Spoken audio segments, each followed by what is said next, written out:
Well, I am very honored. So I'm sure that's the right word, but we'll go with honored to introduce Michael Barabé to you today. Michael's CV is 60 pages long. That's 60, 60 pages long. A testament to his immensely productive scholarly life, as well as his extensive service to the universities where he has taught, especially the University of Illinois and Penn State, as well as to many, many major journals and professional organizations. I think it's safe to say that Michael is one of the most distinguished scholar advocates writing about the destinies of literary studies, cultural studies, and the humanities in the United States today. He has written or edited 6 books, including 1 trade book about the state of the profession, beginning with Public Access in 1994, and including most recently, The Left at War in 2009. The latter book is actually about much more than the profession, as it concerns the divisions among the left more generally in the years after 9/11. But it travels this difficult terrain precisely by reading cultural studies for its geopolitical rather than its countercultural resources.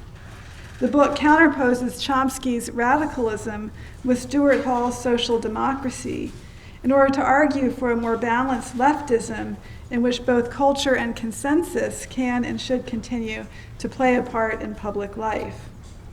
In Michael's words, quote, "This book is an attempt to bring the history of cultural studies to bear on questions of U.S. foreign policy and international relations," close quote. That's a tall order, but if anyone can do it, it's Michael Barabé. As you probably all know, Michael was elected president of the MLA for the 2012-2013 term after many, many years of service to the MLA on many committees and in many leadership positions. He has also been an active member of the American Association of University Professors, including their National Council, where he has done very serious subcommittee work on issues such as program closures.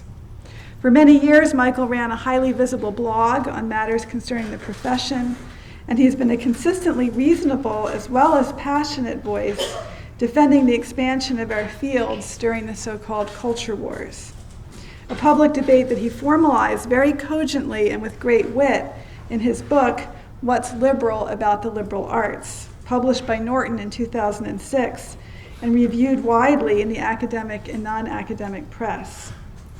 His book, Rhetorical Occasions, which collects together the many rich debates and conversations that occurred during, if not always under, his watch as director of the Illinois Program for Research in the Humanities, deftly develops a series of interventions into matters such as the infamous Sokol affair. You might recall the physicist who submitted the parodic science studies essay to social text, which was then accepted by the editors and created serious egg on face, not only for those editors, but really for all of us. We all suffered. And so Michael does a great job sorting out the egg, the white from the yolk, the scallions, the garlic. It's really very, very beautifully done. Working between academic argument and editorial aperçu, Rhetorical Occasions is exactly that, a range of reflections provoked by incidents within the profession that allow Michael to reflect on our lives as academics, writers, and teachers. When Michael writes, he really writes, delivering in each sentence a thoughtful, level-headed evaluation of where literary studies are now and what they tell us about the state of the nation and the world. And when he edits, he really edits. His collection, Higher Education Under Fire, edited with Carrie Nelson in 1995, includes really groundbreaking essays by Joan Scott, Henry Giraud, Gerald Graff, Paul Lauder, Gregory Jay, and Michael Warner, among others. In addition to Michael's major work on the state of the humanities, he has also become a leader in the field of disability studies, the subject of the seminar here at the SCT and of his presentations for us this week. In this field, too, his work moves with extraordinary fluency between academic analysis and public work. His stunning book, Life as We Know It, A Father, a Family, and an Exceptional Child, published by Pantheon in 1996 and released as a paperback a couple of years later, is an extraordinary account of his experience as the father of a child with Down syndrome. The New York Times gave the book a very strong review, and since it's the New York Times, I thought I would share some of that with you. Here's what they said. Life as We Know It is not a medical saga, not a confessional, and not even a memoir. It is not a book about bad things happening to good people. Most amazingly, it is stringently non-sentimental, the intent of which is not to break your heart. It is instead a book about our obligations to each other, individually and socially, and about our capacity to imagine other people. It is an astonishingly good book, literate and ferociously articulated. Did I mention that was in the New York Times? Although Michael has been increasingly contributing to the academic disabilities discourse, he also remains committed to public discussions of such issues as prenatal testing and end-of-life issues, and he publishes frequent editorials in various venues on these topics. In both his humanities debating and his disabilities musings, Michael's agile ability to translate theoretical argument into public discussion and vice versa is constantly on display. His book, Public Access, is very much about the value of these skills. Although he defends the literary theoretical left from their detractors, he also urges his colleagues, that is us, to acknowledge and cultivate public access as a value. Now, managing such access is a very rare skill in our world and a much needed one. Michael is in command of the key ingredients: a flair for argument, a commitment to investigative detail, a willingness to tell stories, an ability to entertain but not succumb to polemic, an awareness of his audiences, and perhaps most important of all, a sense of humor. So a few words about humor, which is actually very important to Michael, as it is to almost any of us who have tried our hand at public writing or just tried competing with iPhones in today's truly flipped, as in flip phone, classrooms. Michael's book, Public Access, begins with a story about Aunt Judy. Now, I don't know if Aunt Judy really exists or not. She does. Okay. But as he was beginning to revise his dissertation into a book, he visited this imposing lady, an avuncular or avantular stand-in for the general public. Judy asked him, "What is your book like? Is it funny?" She may have been just making conversation, but Michael tells us that her question changed the way he wrote. Although the subjects of his books are highly serious, he uses humor to illuminate as well as enliven. Now, he's warned me that tonight's talk will not be funny. Is that still true? So I thought I would take the liberty of ending my remarks with a few of your jokes. Okay, and you have to humor us by at least smiling, okay? Because they may not be as funny in this room as they were to me reading Michael's work over the last 2 weeks. Okay, so the first is from a piece on prenatal testing. I know it's not a funny topic, but here's what Michael says. He says, "Bioethics is much too important to be left to bioethicists." Thank you. Okay. This is from What's Liberal About Liberal Education, about the political spectrum of students in his classroom. "I believe a couple of students opposed war on religious grounds. A handful wanted to redraw the Middle East, and another handful called themselves libertarians, but their politics didn't go much beyond, 'Keep your hands off my bong.'" Like that. On his own mix of political commitments, "I have been told that a political party made up of people who agree with me about everything could safely conduct its business in a phone booth." You might not remember phone booths. About David Horowitz, the anti-PC campus watchdog. "When it comes to cooking data, Horowitz is the Iron Chef." And finally, his MLA presidential address began with an MLA anecdote. Don't we all have MLA anecdotes? On his way to a panel, he recounts that a colleague, quote, "waylaid me and said, 'Michael, you might be just the person I need to talk to. I'm collecting the 3 biggest lies told at the MLA. but I can only think of two. The first is, I loved your panel.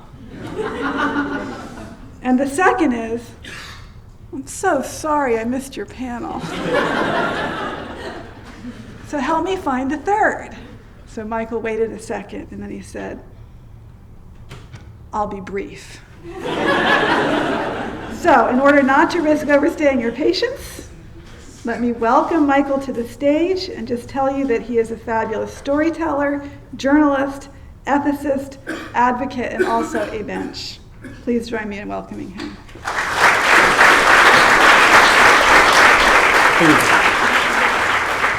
Thank you. Thank you, Julia, for that lovely introduction. One never knows what to expect when one's jokes are retold by someone else. But thank you for doing that. And thanks also to Amanda for inviting me here in the first place. It's been an extraordinary experience. I mean, it's not over. And since I'm going to be talking about narrative, that matters. But I have no reason to expect that the next 2 weeks will be any less intense than the first 4. As for the weather, I blame Ian. I also want to thank Alice and Mary and Emily and all the staff for making this experience as smooth as it could possibly be. When I'm not a guest, when I direct my own institute, I'm a host, and I know very well how difficult that can be. So I've really appreciated it.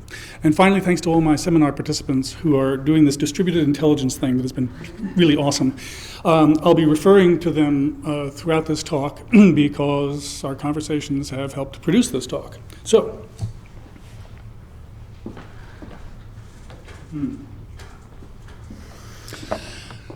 this talk starts off saying some pretty obvious stuff.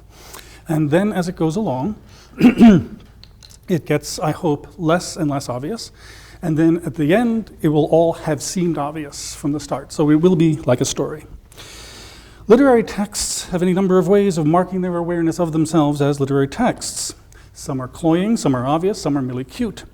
Some involve implicit or explicit meditations on the degree of readerly self-consciousness necessary for reading, as in Beckett's Molloy, Pension of the Crime of Lot 49, Conan Doyle's story The Naval Treaty, in which Holmes explains that the difficulty of the case stemmed from its surfeit of evidence. There are tons of examples here. I'll just pick those 3. But my opening example of this is a lot less exalted. It appears in a contemporary classic of young adult fiction, the first installment of Philip Pullman's His Dark Materials series, The Golden Compass. The passage is focalized through Pullman's heroine, 11-year-old Lyra Balakwa. I'll do this, and I'll do this shamelessly. With every second that went past, with every sentence she spoke, she felt a little strength flowing back. And now that she was doing something difficult and familiar and never quite predictable, namely lying, she felt a sort of mastery again, the same sense of complexity and control that the alethiometer gave her. She had to be careful not to say anything obviously impossible. She had to be vague in some places and invent plausible details in others. She had to be an artist, in short. Okay. I call attention to this passage partly because it provides a young adult version of Odysseus, a character whose talent for fabulation matches and in a way inspires the narrative she inhabits, and because also Pullman is so clearly messing with us here. Lyra has to be careful not to say anything obviously impossible. She needs to mix vagueness with plausibility. She has to be a realist narrator within her fictional frame of reference. But those of you who know the His Dark Materials series will know that Pullman is drawing on the multiple universes hypothesis, in which an infinite series of possible universes inhabits the very fabric of space-time. In order to set his Lyra on an Earth very much like our own, where Lyra can gamble and frolic about the colleges of Oxford, except for the fact that in Lyra's Earth, the Reformation never happened, the Republic of Texas is a sovereign nation, Zeppelins constitute the most technologically advanced means of transport, and the landscape is populated by witches, talking armored bears, and the animal demons who serve as the literal embodiments of each human being's soul. Lyra's universe even has a device called an alethiometer, a kind of Heideggerian compass that discloses the truth. You could say Pullman has a lot of cheek, cautioning his heroine against saying anything obviously impossible in a world of speculative fiction. But then you could say that Pullman is being an artist. Lyra, like Odysseus, is a very clever character, as I mentioned. One gets the sense in her epic journey and in his that either of them could seize control of the narrative on the grounds that they are the most inventive and capable storytellers around. and much of Homer's and Pullman's task consists of conveying their brilliant, fanciful yet plausible lies to us. So why don't we just cut out the middleman and listen to Odysseus and Lyra directly? It's a preposterous question. They are not real people. They never existed. Their cleverness is but an artifact of the cleverness of their creators. They are surrogates, right? Just as detectives are in their genre. But how do they work? Well, by instructing and delighting, perhaps. Told you it'd be obvious. Or, to take the more recent answer offered by Lisa Sunshine in Why We Read Fiction, by engaging our ability to entertain the possibility that other people might have false beliefs, and our ability to imagine that other people might be lying. Now, I'll get back to Sunshine's work a bit later, but for now I just want to put forward the fairly uncontroversial proposition that it can indeed be delightful and instructive to watch a good liar at work, and that fictional texts have been making use of this since from the Odyssey to The Confidence Man to Dirty Rotten Scoundrels and House of Games. Although with Confidence Man and Dirty Rotten Scoundrels there's also a really interesting relation to disability. Please feel free to ask. There is much to be gained cognitively from inhabiting or intuiting the minds of Odysseus and Lyra Belacqua, and perhaps the delight is all the greater for the possibility of contemplating their relation to the fictional universes they inhabit, which are full of weird things you don't see every day, like one-eyed giants and enchantresses and demons and talking armored bears. But of course, those weird things are indices that we are, in fact, reading fiction. They serve as reminders that we are not reading history, even though the Trojan War really happened, and the multiple universes hypothesis is totally plausible. In Sunshine's terms, they allow our meta-representational capacities to supply the narrative with a source tag, whereby we attribute the narrative to a source, Homer, Philip Pullman, rather than simply take it as fact. That is, we do not source tag the claim that the sun comes up in the east, regardless of who first told us about this, because we quickly learn that we don't have to take that claim under advisement. Almost everything else we do. But then what happens if you posit a person with a cognitive disability that prevents him or her from source tagging? What if we imagined a reader, or more interestingly, a character with no capacity for meta-representation, who cannot distinguish fiction from fact? We might get the Thermians from the film Galaxy Quest. Brilliant, brilliant movie. Who call upon the cast of a long-since-canceled TV science fiction show to save them from genocide, because they believe the show's episodes to be, in their terms, the historical documents. Or we might get Don Quixote. And if we get Don Quixote, then of course we get the novel Don Quixote, and that has some interesting implications, not only for our meta-representational capacities, or lack thereof, but also for the way a disabled meta-representational capacity can produce metafiction. I am tempted to say, and therefore I will say, that there seems to be a non-trivial relation between the kind of self-consciousness necessary for meta-representation and the kind of textual self-consciousness, if we can call it that, necessary for metafiction. In other words, the text is reflecting on its own operations in a kind of mimicry of our own self-consciousness. Sunshine cites neuropsychiatrist Christopher Frith to the effect that self-awareness cannot occur without meta-representation. That is, the cognitive mechanism that enables us to be aware of our goals, intentions, and intentions of other people. But Sunshine does not pursue what this might mean for the textual representation of characters who lack the capacity for meta-representation, even though she mentions Don Quixote at one point. Cervantes' representation of Don Quixote, after all, is not simply the spectacle of a man so addled by his reading of chivalric romance that he is willing to tilt at windmills. This is, of course, the most common representation of the character. Rather, what makes Don Quixote interesting in this respect is Cervantes' gambit of making Book 2 an extended meta-commentary on Book 1 by introducing Don Quixote and Sancho Panza to a world in which untold thousands of people all across Europe have read a book titled The Ingenious Gentleman, Don Quixote of La Mancha. You will recall the ridiculous conversation, for so it is titled in the head note to Chapter 3 of Book 2, that takes place between Don Quixote, Sancho Panza, and Sanson Carrasco, after Sancho meets Carrasco and learns that Carrasco has somehow read all about him. Just before Carrasco's arrival, Don Quixote wonders how such a book could have been produced, since it is less than a month since he returned home at the close of Book 1, and he worries to himself about how he has been portrayed in this book. But he consoles himself with the thought that if, however, it were true that such history were in existence, seeing that it was about a knight-errant, it must of necessity be grandiloquent, lofty, distinguished, and true. I want briefly to call attention to the recursivity here. If it is true that such a book exists, then given its subject matter, the narrative must be true. We are already in a hall of mirrors, because of course Book 1 started out with Don Quixote narrating to himself the manner in which his adventures will be narrated. Peter Brooks has a line about how all narrative anticipates its own narration, and here it's actually made literal. And after the narrative trails off in mid-episode in Chapter 8, Cervantes continues the novel by discovering the manuscript, History of Don Quixote of La Mancha, written by Cid Hammete Benengale, Arabian historian. So, within the fictional universe of Book 2 of Don Quixote, it is, in fact, true that there is a book about Don Quixote, which we know as Book 1.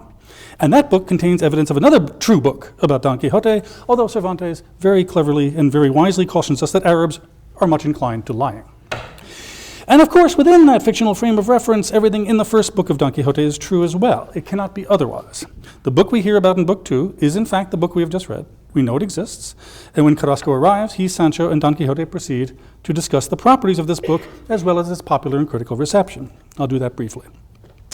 When Carrasco mentions that some readers have objected to the inclusion of a small inset novel in Book 1, The Tale of Ill-Advised Curiosity, taking up chapters 33 to 35, Don Quixote objects strenuously. Now I am sure that the author of my story is no sage, but some ignorant prater who set himself blindlessly and aimlessly to write it down and let it turn out anyhow. Carrasco assures him there's no cause for concern, for this story, in fact, is the most delightful and least harmful entertainment ever seen to this day. Whereupon Quixote replies, to write in any other way would be to write not truths but lies, and historians who resort to lying ought to be burned like corners of false money. But I do not know what induced the author to make use of novels and irrelevant tales when he had so much to write of in mind. The remainder of Book 2, you'll recall, proceeds from the premise that all the characters in Book 2 have read Book 1 and are willing to humor Don Quixote accordingly. And matters take a still stranger turn when in 1614, Cervantes gets winds of Alonso Fernandez de Aveneda's spurious Book 2 and decides to work that text into his own as well.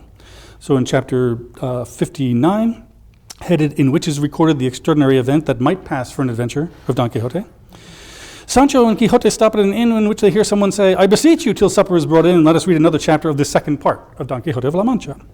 Our heroes burst in on their fellow travelers. Quixote flips through the book and pronounces it wholly stupid. And his interlocutors note that the scene of Don Quixote's appearance at the tournament in Saragossa is a measly account, defective in contrivance, mean in style, wretchedly poor in devices, and rich only in absurdities. Okay, this aspect of Don Quixote, as you know, was made possible chiefly by the fact that the two books were published 10 years apart, but it makes sense when one's protagonist is unable to distinguish fiction from nonfiction, that the fiction he inhabits should explore the parameters and presuppositions of fiction. This aspect of Don Quixote has been commented on from the moment the real, that is not the fictional, Book 2 of Don Quixote appeared. And the idea that Don Quixote is a novel about the writing of Don Quixote has resonated for centuries, all the way to Borges, Pierre Menard, author of the Quixote, in which Menard's fragmentary Quixote, which is of course an exact word-for-word reproduction of the original, is judged to be more subtle than Cervantes. But it is striking that no one in all this time has framed this as a question of disability. The character Don Quixote is intellectually disabled. He has become synonymous with a kind of madness, the madness of one who takes fiction for reality. Again, no meta-representational capacity. And yet his disability, which is inevitably a textual disability, winds up producing a text, Book 2, in which his delusions effectively become real.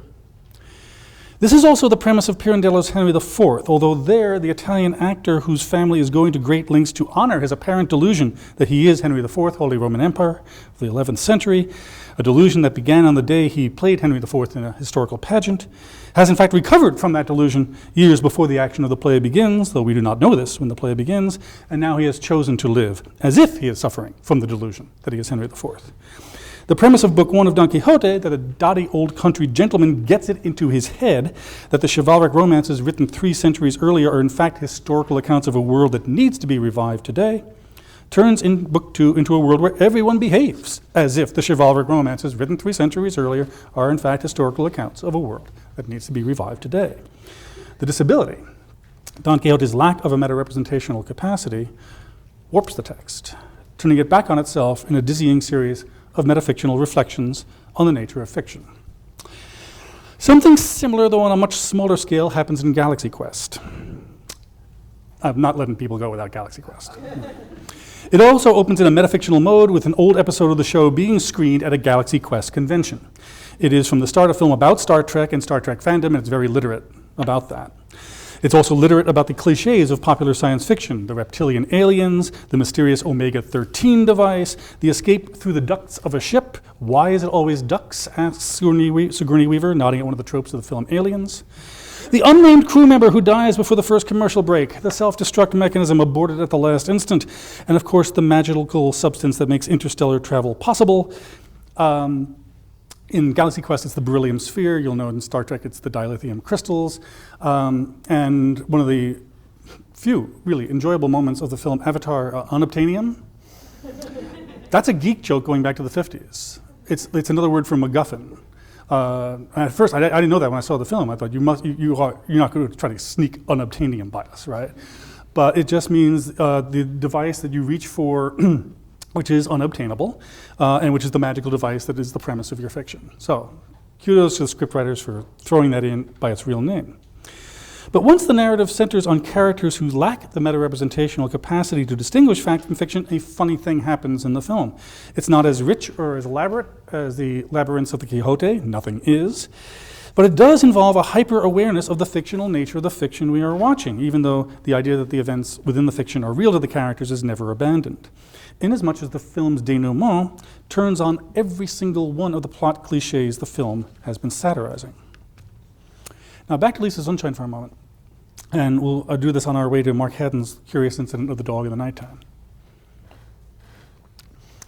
Sunshine's Why We Read Fiction opens with the argument that one reason that theory of mind has received the sustained attention of cognitive psychologists over the last 20 years is that they have come across people whose ability to see bodies as animated by minds is drastically impaired, people with autism. Sunshine, like other cognitive literary critics, drew on Simon Baron-Cohen's theory of autism as mind blindness, a theory she now rightly repudiates in a bracingly self-critical paper in which she argues that the understanding of autism as mind blindness is itself an example of neurotypical mind blindness. The paper is titled Real Mind Blindness, or I Was Wrong. She sent me a copy some time ago, a couple months ago, and I noted, since I know something about the MLA, that this was the first time in the 129-year history of the MLA that anyone had delivered a paper whose subtitle was I Was Wrong. So kudos also to her. Now, in the Kindle version of her book, Sunshine has simply struck all references to autism from the text, adding a footnote. It's a little Quixote-like. I have a better example. Analog. The original edition of this book contained a discussion of the implications for research on autism and theory of mind for the study of literature. I have eliminated this discussion from the present edition because, given what I am learning about autism, I am now reluctant to make any generalizations about autism and fiction. Close quote. Now, the reason I still have the print version, and I was teaching this in a seminar last spring, and dwelling on the inadequacy of this account, and one of my students just said, "I'm sorry, I don't have any of this. What are you reading?" She had the Kindle, and it was like I had a phantom chapter, right? And I thought it would be so much cooler if she'd done a Tristram Shandy thing, like black pages or taking out the numbers, but yes, missing chapter. Chapter 3 no longer exists. Now, in one way, that's a wise move because, as we say in the disability community, when you've met one person with autism, you've met exactly one person with autism. For that matter, autism itself is not a single thing, but a name for a cluster of behaviors, a spectrum disorder, such that Joseph Strauss has recently suggested that autism might eventually follow the path of neurasthenia and hysteria into quaintness and irrelevance, and that this process may be hastened by the increasing incoherence of the category. Furthermore, as Sunshine points out in her paper, my argument was not affected in the least by the excision of the discussion of autism in Why We Read Fiction. At this point, she insists, references to autism in cognitive literary criticism are gratuitous. We lose nothing by leaving them behind. Okay, so far so good. But one of the things that drops out of Sunshine's book as a result of this rethinking is a brief discussion of Curious Incident. There's another thing that drops out also, I actually used it for the description for my course, is that there's something curious, right, about using the exceptional case as the thing that constructs the norm. I thought we did this in deconstruction, right? And so the idea of the theory of mind is important because we've discovered people who don't have it. Even though everything about that sentence is problematic, but there was no real reflection on that either. There was no sustained attention to the exceptionality and its codependence with the idea and the historical category of the norm. So what I'd like to suggest, the other thing that drops out, like I said, is brief discussion of Curious Incident, and that's a loss as well, because what I'm going to suggest is something parallel to Sunshine's rethinking of autism. Just as it is possible to discuss theory of mind and the strengths and weaknesses of theory of mind as a metaphor, I'll explain that in a minute, without relying on the idea that autism entails mind blindness. It's also possible to discuss Haddon's novel without relying on the idea that its protagonist has autism.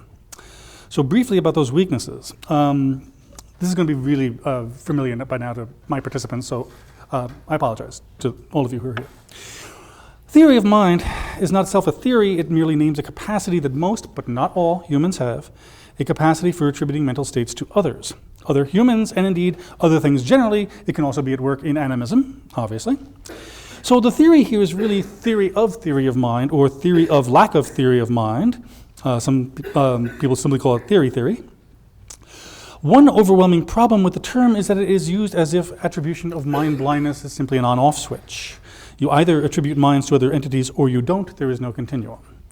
And the evidentiary basis for theory of mind is embarrassingly thin. I can say more about this in the Q&A if you like, though, like I say, I know my own participants are very thoroughly familiar with all this by now. They've contributed to the demolition of this theory, and I think that Joe Valenti's talk next week will pretty much demolish what's left of it. Reading Curious Incident without thinking about autism is admittedly tricky, because it seems to many readers as if Mark Haddon has simply given Christopher Boone every character, attribute, and behavior ever associated with Asperger's on the end of the autism spectrum, from an inability to read facial expression, to a phenomenal facility with math, to more problematically a sort of fantasy about being alone on Earth with people like himself and all the neurotypicals dying. And it seems that in some quarters, Curious Incident has become the go-to book for young adult fiction dealing with autism, which is weird. Haddon didn't write it as that kind of book. It got reclassified somehow in the last 10 years, just as Daniel Keyes' book, Flowers for Algernon, wound up selling over 5 million copies by becoming a widely assigned middle and high school text dealing with the matter of what was then known as mental retardation. But what matters for my purposes is not Christopher Boone's diagnosis. What matters is Curious Incident's self-reflexive awareness of itself as a text. Now, I get crabby in the paper I circulated for Thursday as well about people diagnosing characters. I'm going to get crabby about it again here, not only because it goes on in disability studies, but also because I'm very crabby about the objection that such and such a character is just a series of attributes and devices. That's right, they're a literary character. They're a set of attributes and devices. That's all they ever were. Okay, I got that out. So, from start to finish, Curious Incident is about texts. The title itself remarks an absence, right? The absence of sound from the dog who does not bark in the night. That's from the Sherlock Holmes story Silver Blaze, and Christopher is explicit about his love for Sherlock Holmes and his distaste for proper novels. And yet there is a sly literary history joke going on with the proper novel Christopher cites when he claims that in proper novels people say things like, I am veined with iron, with silver, and with streaks of common mud. I cannot contract into the firm fists which those clench who do not depend on stimulus. What does this mean? I do not know. Nor does Father. Nor does Siobhan or Mr. Jivans. I have asked them. Well, I don't know what it means either, but I do know it comes from Wolf's The Waves. Hardly a proper novel. On the contrary, it is one of those bizarre modernist things that Steven Pinker has accused of flying in the face of human nature. All the tricks that artists had used for millennia to please the human palate were cast aside. In literature, omniscient narration, structured plots, the orderly introduction of characters, and general readability were replaced by a stream of consciousness, events presented out of order, baffling characters and causal sequences, subjective and disjointed narration, and difficult prose. It's apparently been all downhill ever since, and eventually led to some kind of crisis in the humanities. I don't know about that. It must be said that Sunshine's treatment of Pinker in Why We Read Fiction is far too kind. It's precisely about this. She even goes so far as to suggest that we have not made any good faith effort to meet Pinker halfway. I think the more appropriate response to this culturally illiterate synopsis of modernism was that of Louis Menand. In his New Yorker review of Pinker's book Blank Slate, in which this passage appeared, Menand writes, Jesus wept. And yeah, Pinker's synopsis starts from the claim that Virginia Woolf had written in or about December 1910, human nature changed. No wonder he gets a cold reception from people who believe that words and phonemes matter. Menand goes on to argue, I mean, again, for Pinker, this is all, this is all blank slate stuff, right? Virginia Woolf is a blank slatist as well, even though she said human character, not human nature, details. Menand goes on to argue, and she was being tongue-in-cheek as well, slightly. Menon goes on to argue that modernist narrative is an attempt to lay bare the devices of the human mind at work, as opposed to the realists that Woolf was critiquing in Character and Fiction, who treated character as a mechanical matter of race, moment, and milieu, was doing precisely what cognitive scientists advocate. Quote, Woolf, in short, was a Pinkerite. Now, I wouldn't go that distance myself, but I would say with David Herman that modernist narratives can both be illuminated by and help illuminate post-cognitivist accounts of the mind as inextricably embedded in contexts for action and interaction. Pinker's aversion to modernism nicely, if rather embarrassingly, displays one of the stranger aspects of contemporary evocriticism. Their evident sense that the human brain evolved over the course of the Pleistocene in ways that led inexorably to the 19th century domestic realist novel. For some Evo critics, this attitude has a counterpart in an intense antipathy to literary theory that sometimes sounds like a longing for a sudden news flash. This just in, sign not arbitrary after all. Though Pinker himself does not subscribe to the notion that art is an evolution, an evolutionary adaptation, he thinks it's more like strawberry cheesecake. He really does say strawberry cheesecake, so there's dessert. This aversion to modernism and to critical theory is also shared by Dennis Dutton and Brian Boyd, who have put all their chips on the proposition that art is an adaptation. It has a demonstrable survival value, though that actually can't be demonstrated. It's just an article of faith. So tellingly, the adaptationists tend to focus on Pride and Prejudice and mate selection.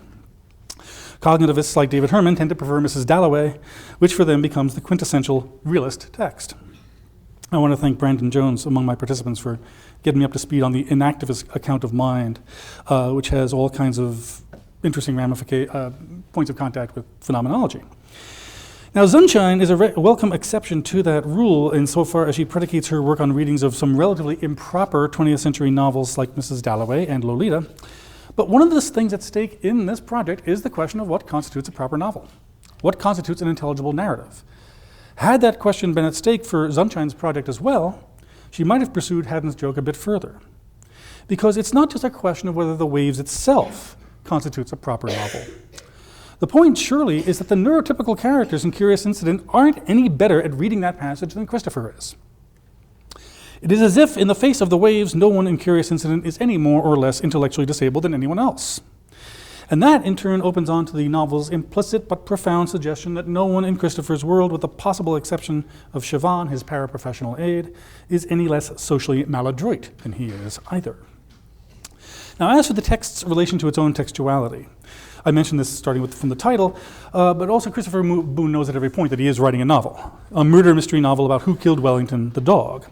And because he knows this, and because he claims not to understand proper novels, he explains to us from the outset why his book is written the way it is.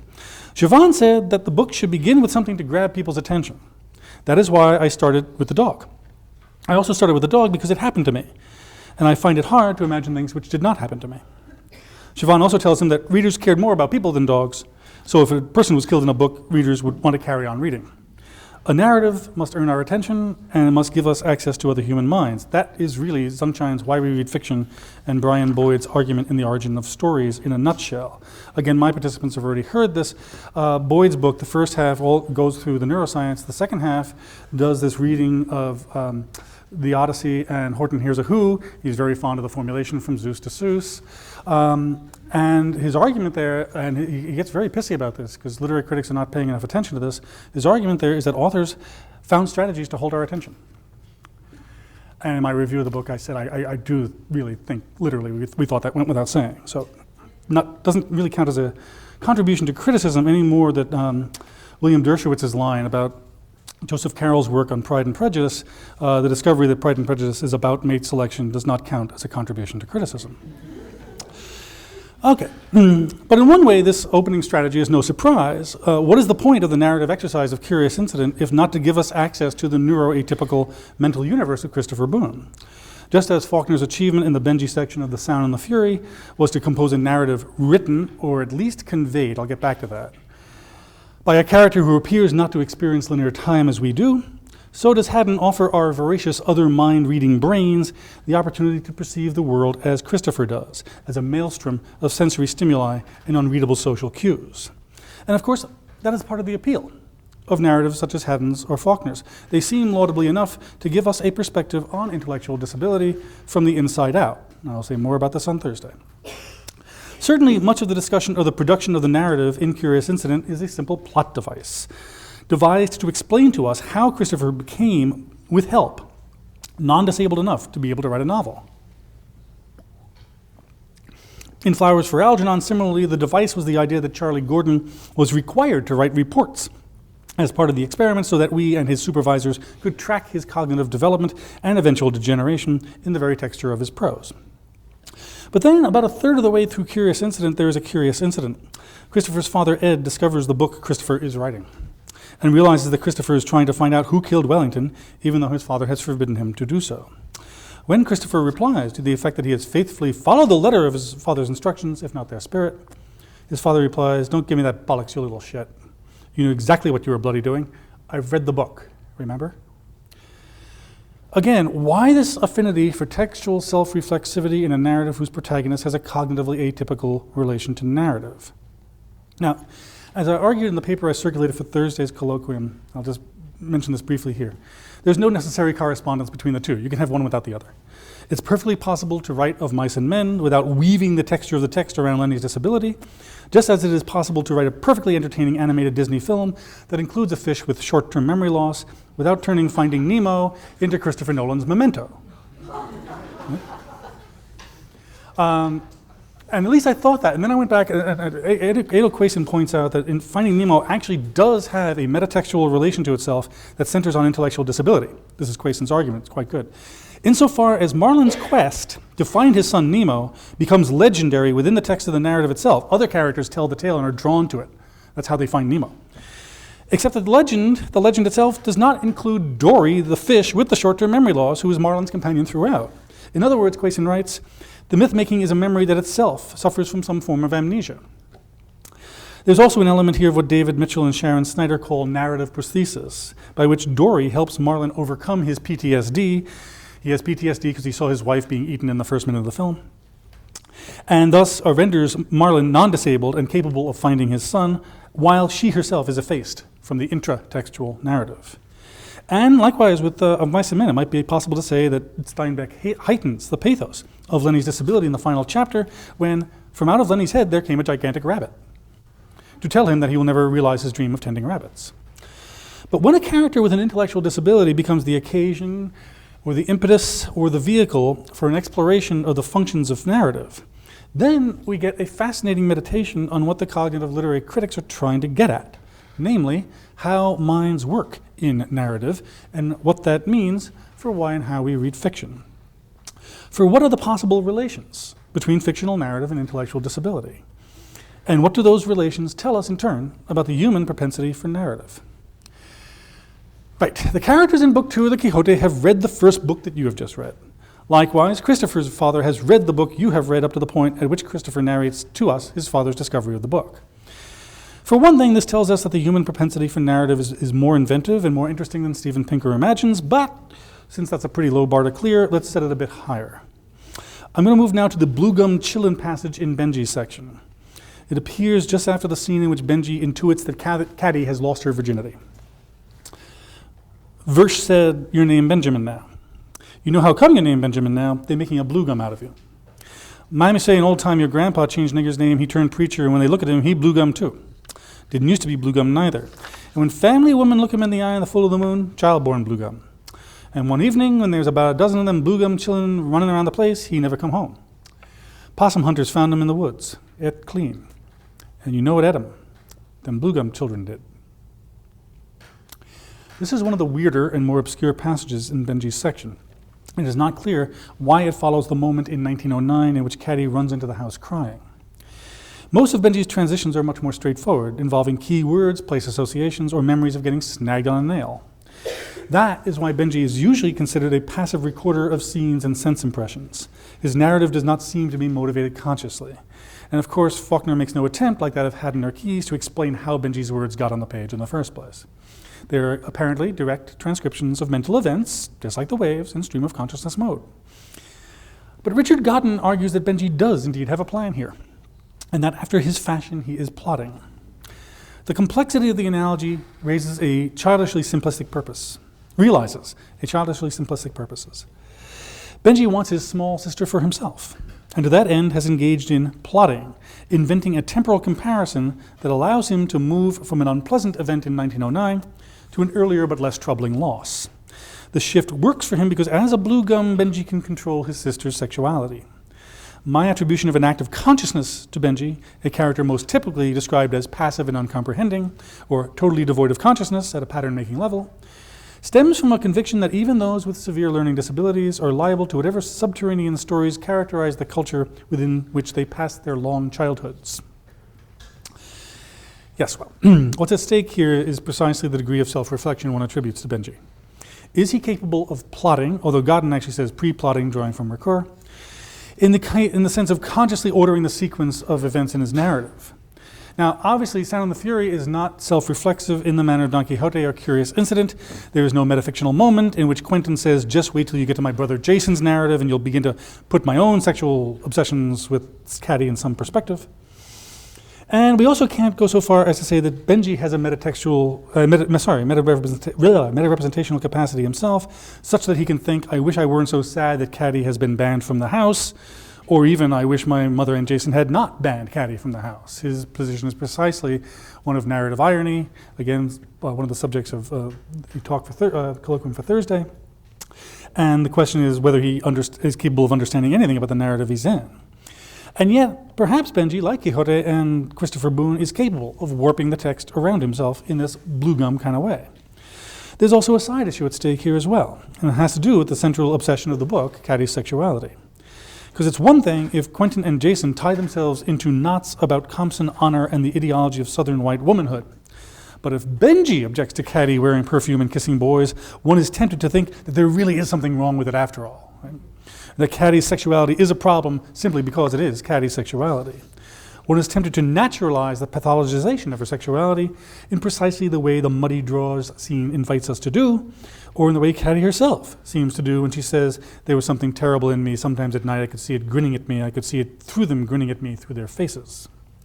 But if Benji's narrative is motivated in some way, then he not only joins Quixote, Christopher Boone, Odysseus, and Lyra Belacqua as characters who are capable of commentary on their own narratives, he also becomes a conscious observer, whom we can source tag the way we do with his brothers and say, well, that's just Benji's take on things. It's not like he gives us any direct access to things themselves. I'll turn then in closing to Philip K. Dick's 1964 novel, Martian Timeslip. I'll be talking more about this on Thursday. In fact, I'll be talking about this all the time. It's all I do. But I want to adduce it here because it manages to combine an experimental self-reflexivity and a Mrs. Dalloway-esque distributed cognition by way of a character with autism. In Martian Timeslip, the device in chapters 10 and 11, which utterly deranges the sequence and the substance of the narrative, that device is not, hey, there's this nonverbal autistic character, Manfred Steiner, and he doesn't perceive time and narrative the way you do. Rather, it's something a little more complicated. It's more, when this nonverbal autistic character, Manfred, enters the book, we readers will no longer be able to experience time and narrative the way we thought we were going to. The artificiality of the device is much more obvious in Martian Timeslip than in The Sound and the Fury or The Curious Incident of the Dog in the Nighttime, because the depiction of Manfred's autism is so preposterous.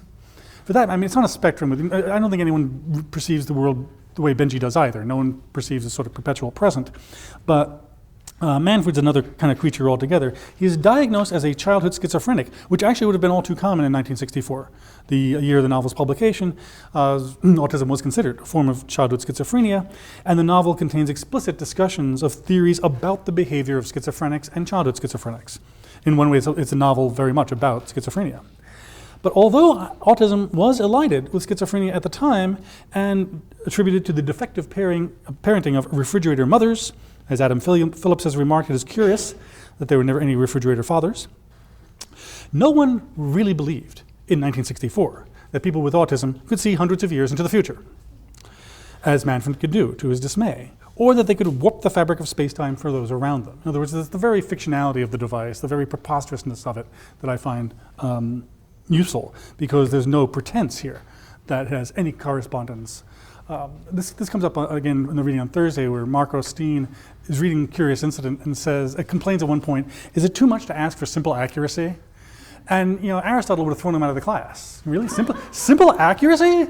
This is, again, it's a device, right? But no, that would never even come up in this novel, precisely because it's so much a work of speculative fiction.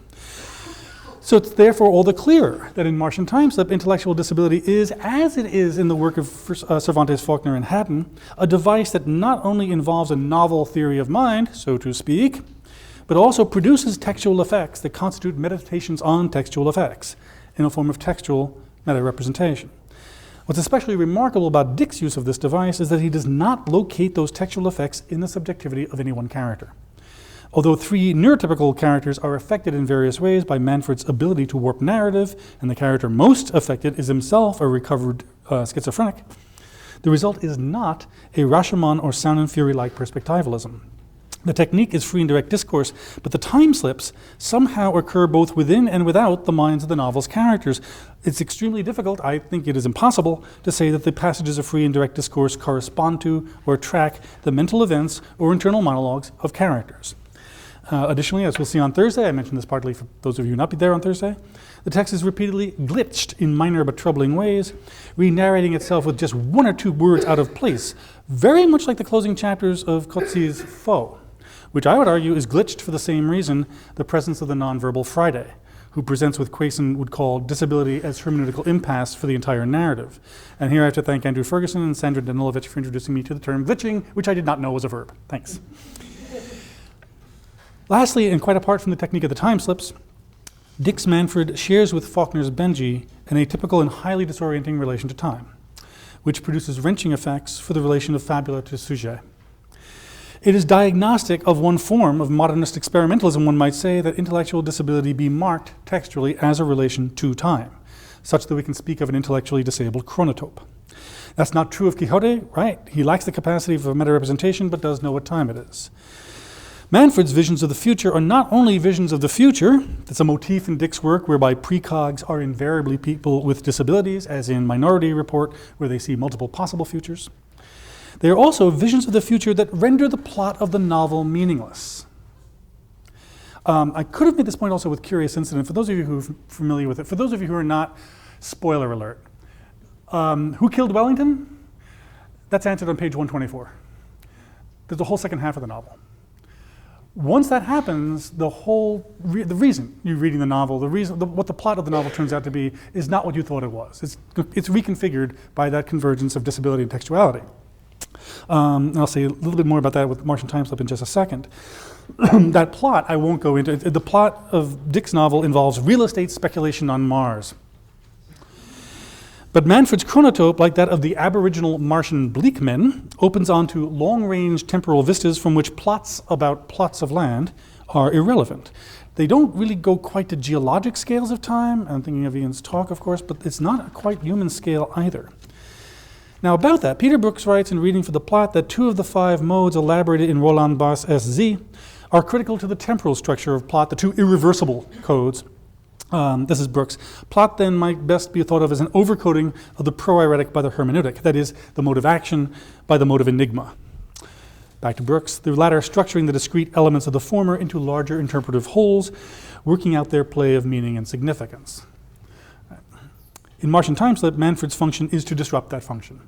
And again, I would say the same thing about Christopher in Curious Incident. You're reading along the proiretic code, there's a bunch of actions going on, the hermeneutic code produces enigmas that structure it and so forth, and suddenly there's a wrenching thing and all of a sudden what the novel is about has changed. And the terms of its aboutness have changed as well. Right, so if Manfred's function is to disrupt that function, to throw awry and to rewrite the frame by which the actions of the narrative are to be understood. Paul Ricoeur says something similar about the eerie meeting of minds, so to speak, between Septimus Warren Smith and Clarissa Dalloway in Mrs. Dalloway, suggesting that the narrative rupture in that text is a vehicle for opening out from what he calls mortal time to, following Nietzsche, monumental time. In his madness, Septimus is the bearer of a revelation that grasps in time the obstacle to a vision of cosmic unity, and in death the way of reaching this salvific meaning. The passage centered on the beggar woman in Mrs. Dalloway goes still further, I think, giving us access to planetary time. Through all ages, when the pavement was grass, when it was swamped through the age of Tuscan mammoth, through the age of silent sunrise, this battered old woman would still be there in 10 million years. Though because her song consists of e, fa, so, fi, sui, tu, im, o, it is not clear that perception of time on that scale is even remotely intelligible to us. In narratives like Don Quixote or Curious Incident, the disabling of a character's capacity for meta-representation allows for sustained interrogation of the purposes of fiction, and a metafictional enactment of the functions of self-reflexivity. In narratives like Martian Time Slip and Mrs. Dalloway, the disabling of dominant protocols of representation seems to offer us secular versions of the ancient functions of the seer, the character who has or affords others access to time and narrative on a superhuman scale. Benji Compson, by contrast, would seem to be a throwback to a much earlier association of intellectual disability with access to a divine order of meaning, not only in the sense that he inhabits that eternal present, but also in the sense that he, together with the Reverend Chagag, somehow enables Dilsey to see the first and the last, to see the beginning and the ending. So once again, with feeling, it is not a question. It should not be a question of whether we can correctly diagnose the characters, as so many readers have done with Christopher Boone, and as Ado Quayson really regrettably does with Coetzee's Michael K, when he assumes that Michael K simply has autism, and oddly proceeds to equate autism with silence. Rather, it is a question of whether we adequately understand these characters' implications for the understanding of narrative. Quayson has coined the term aesthetic nervousness to denote the process by which the dominant protocols of representation within the literary text are short-circuited in relation to disability. That process happens for Quayson within the text itself, between characters, for example, usually between disabled and non-disabled characters, and also between the text and the reader, whose perspective is also affected by the short-circuiting of the dominant protocols governing the text, a short-circuit triggered by the representation of disability. But as my seminar participants pointed out, and I want to thank Leon Hilton especially, thanks Leon, Quayson never really explains adequately what he means by short-circuited. My sense is that he meant something akin to skew or mess with. And in class that day, I remarked after some discussion, I was glad to see our seminar doing more with Quayson's metaphor than Quayson did. But when electrical current, as we pointed out, is diverted through an area of lower resistance, that's your short circuit, some functions that the current was supposed to serve may very well be disabled, in the sense one uses when one disables a smoke alarm. To put this another way and to conclude, the self-reflexive textual deployment of intellectual disability becomes an occasion for, and invites readers to participate in, the exploration of modes of time and narrative that extend internally into meditations on the operations of consciousness, and externally onto vistas beyond any human comprehension one can imagine, except by means of the textual representation of exceptionality. Thanks.